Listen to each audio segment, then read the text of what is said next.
Before I bring up Jodee, I'm going to do something different with Jodee, unexpected.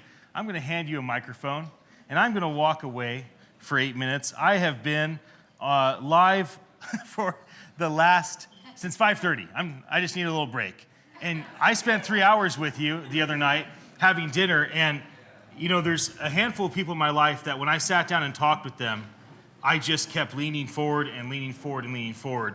And I would love for you to say whatever you want for the next 8 minutes to this amazing crowd.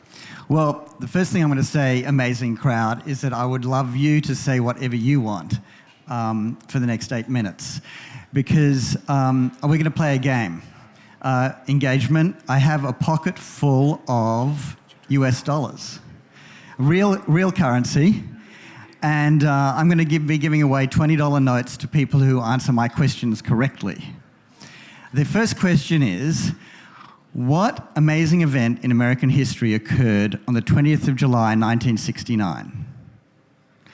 And if I get to answer the question, I get to keep my money. Okay, there's a hand at the back. Yes, what is your name? Tom, what happened? First man on the moon. Awesome, the first man on the moon. So I need a runner. Can I ask you to be my runner? Here's the $20 so you know that it's real. Can you go and give that nice man $20? Thank you. So in 1969, I was about the same age as Ian's, Malika. And I got goosebumps when I watched Neil Armstrong land on the moon. And it wasn't because he put his foot on the moon. It was because everyone around me wanted him to put his foot on the moon. Just like everyone in the room right now is focused on Ian and blockchain, and all of us want blockchain to be successful for different reasons. What gives me goosebumps is collaboration and feeling collaboration around me. And that's what I have spent most of my life thinking about. Next question. What was the name of the movement? And I was there in Times Square in 2011 that said, "We are the 99%. Oh, okay. So we got two people. You're going to split it 10 each? Okay, go for it. Occupy. It was called the Occupy. Excellent. It was called the Occupy movement. And what was really cool about the Occupy... Can you see that man? He's got to split it with the guy next to him. Can you make sure he does that, please? You've got change for 20, don't you? So what gave me goosebumps about the Occupy movement and then social media that came after was that we gave the 99% a voice. When someone gets dragged off an airliner and has their teeth broken by the airline staff, right? You all remember reading that story? That was a terrible story. Yeah. Everyone finds out about it and pushes back against the institution. And so we've just been through 10 years, almost 10 years, of social media and social networks that have given us the power to speak out against those institutions. So what excites me about where we are now with blockchain is that the next 10 years is about us having the tools to actually be the institution. Now that sounds crazy, Jodee. What I mean by that is that I'm running a startup. And I hope some of you are going to actually take the crypto cred coin and create a beautiful coin of your kids. And maybe your kids will say, "Mummy, I want to trade my currency, my coin, for a late bedtime tonight." Okay, the kids can create their own currency. I'm going to do this, and you're going to put your pictures and your conversations and your connections all on my currency. It's called Crypto Cred, CRYPTO.KRED. But you're going to say, "Oh, but what will happen if Jodee's company goes out of business?" Who can answer that question? What would happen if a blockchain company went out of business to all of your data? And this comes back to the question that the other gentleman, who has actually unfortunately left the room, asked, which is, how can this affect me? What will happen when a blockchain company goes out of business. I need some more cash. He's my banker, by the way. I forgot to bring my wallet, just a little thing. Okay, he's not even a VC. Where's the VC? I quite like spending VC money instead of my friend's money. Where's that VC gone? Yeah, actually, I'll give you a free ad for that. What's the name of your payment company? Paystan. He's a really nice man. I just met him tonight and he's lending me money. Okay, so what happens when a blockchain company goes out of business? What happens to your data? Anyone? Come on, guys. Nothing. Why does nothing happen?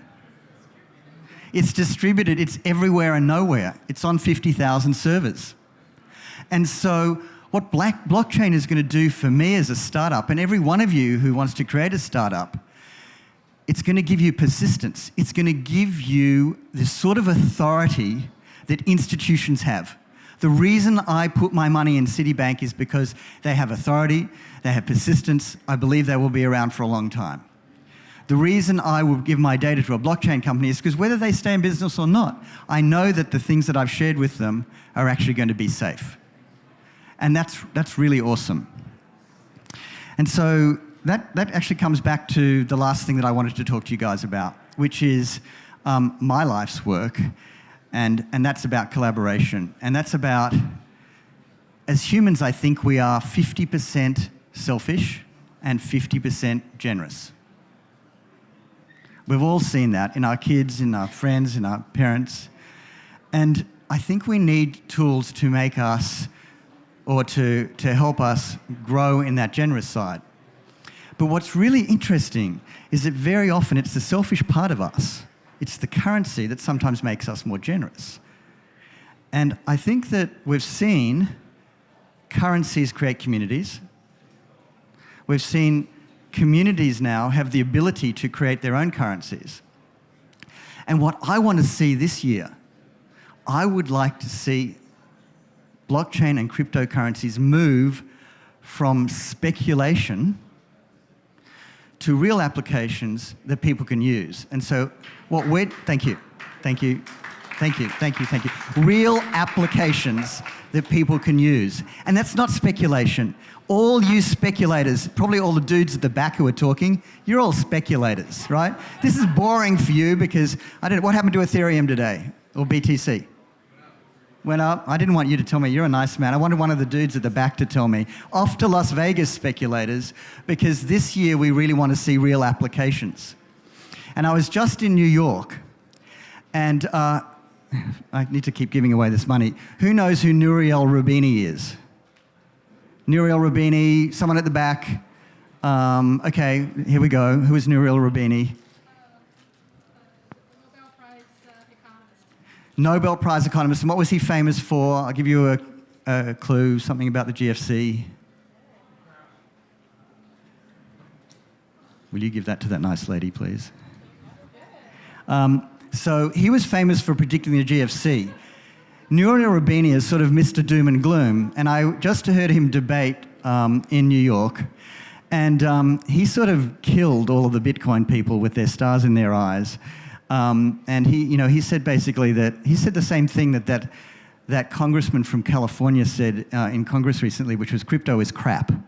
Yes, your congressman said crypto is crap this year, which was amazing. We should all get in the bus and go and visit him. He's from Orange County. Anyway, so Roubini also said, I don't want a wallet or a pocket full of different currencies, because they're useless to me. I just want US dollars. In fact, that's what the congressman said as well. I just want US dollars. And you're all excited because I'm giving away US dollars, right? But here's the thing. Roubini said, I wouldn't know which currency to spend if I had a pocket full of hundreds of different currencies. It would be impossible. And I'd have an exchange problem, wouldn't I? But this dude, Roubini, Mr. Roubini, wherever you are, I hope you're listening, you forgot that we all have smartphones. Mr. Roubini, you forgot we have a smartphone. My smartphone knows that I'm in McDonald's. my smartphone knows that I have 100 McDonald's, as an example, currency in my wallet, right? My smartphone knows that I have a currency in my wallet that if I give mummy and daddy, they will let me stay up tonight. So I have a smart wallet, and my smart wallet will go, ooh, I'm in McDonald's, and if I spend $1, I'll get a hamburger, but if I spend 50 cents worth of McDonald's currency, I'll actually get a better deal. So we can have as many currencies as we want. And currencies have different privileges and limitations. Currencies can be based on what Jodee thinks, what Ian thinks, what any of us want to have in our lives. I can talk for ages and ages. I'm pretty sure I've gone over time. You are really great. And you know what? He didn't tell me that he was going to not ask me questions. So you were awesome. Thank you very much.